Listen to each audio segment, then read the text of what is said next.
caler cette discussion et en donner le cadre. Puis nous aurons une vidéo de quelques minutes qui a été envoyée par le président Zelensky avant de commencer nos travaux. En tout cas, je voulais remercier l'ensemble des chefs d'État et de gouvernement, ministres présents aujourd'hui à Paris. Et si nous sommes ici tous réunis, c'est que nous sommes convaincus depuis le premier jour de cette guerre que ce qui se joue en Ukraine est non seulement capital pour l'Ukraine, mais aussi pour notre sécurité collective et pour la défense d'un ordre international qui est fondé sur le droit. L'Ukraine a déjà réussi grâce à la résistance héroïque de ses soldats, grâce aussi à notre soutien et aux mesures qui ont été prises dès les premiers jours à mettre en échec les desseins de la Russie. L'opération spéciale qui, il y a 2 ans, devait durer 3 semaines, est encore en cours avec des positions qui sont aujourd'hui stabilisées sur le front.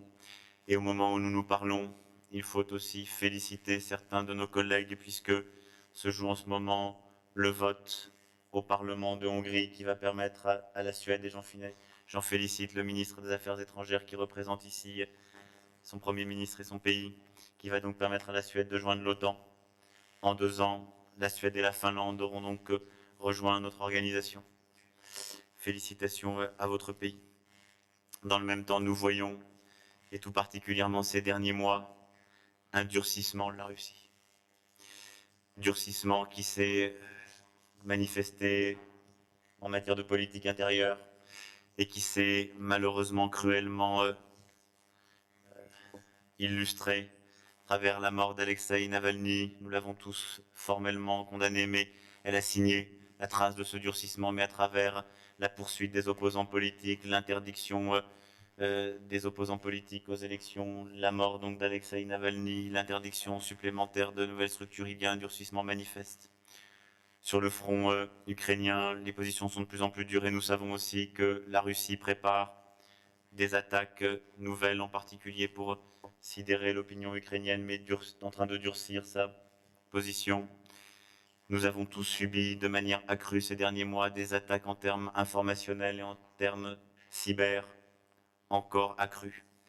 Et en parallèle, j'ai pu noter qu'à peu près tous les pays représentés autour de cette table ont pu dire à travers la voix de leurs dirigeants ou de leurs ministres, ou d'éminentes personnalités, comme d'ailleurs beaucoup des organisations internationales auxquelles nous prenons part, ont pu dire que le consensus, l'analyse collective était que d'ici à quelques années, il fallait s'apprêter à ce que la Russie attaque les 10 pays.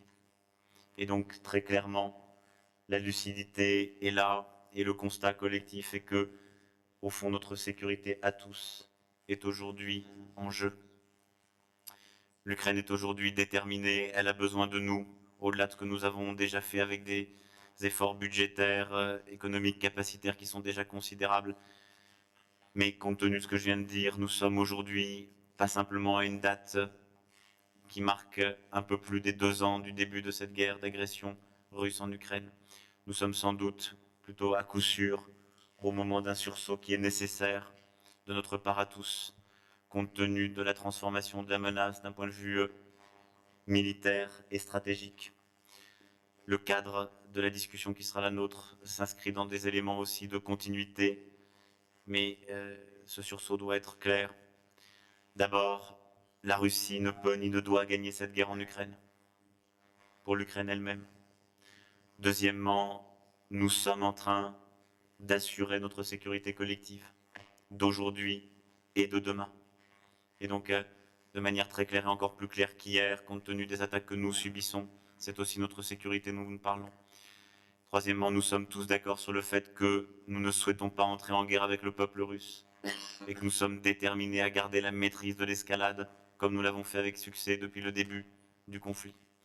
Fort de ces principes, conscient que le moment implique des décisions fortes et un sursaut, l'objectif de l'échange de cet après-midi est d'une part évidemment de partager tous les éléments utiles à la caractérisation de la situation que nous vivons, à son constat, de voir sur le plan national et collectif comment nous pouvons faire plus en soutien budgétaire, plus en soutien militaire, plus en capacité mise à disposition et en poursuite aussi des accords bilatéraux comme plusieurs d'entre nous en ont déjà signé ces derniers temps à l'égard et avec l'Ukraine. Et puis nous aurons un deuxième temps de discussion autour de la question comment aussi faire différemment en fonction des besoins exprimés par les Ukrainiens dans la période qui s'ouvre aujourd'hui. Voilà les quelques éléments que je souhaitais ici apporter pour cadrer cette discussion stratégique et opérationnelle qui, je crois pouvoir le dire en remerciant chacune et chacun autour de cette table, est marquée par la détermination complète qui est la nôtre, de ne jamais voir la Russie emporter ce conflit et d'être aussi longtemps que nécessaire aux côtés de l'Ukraine et de son peuple.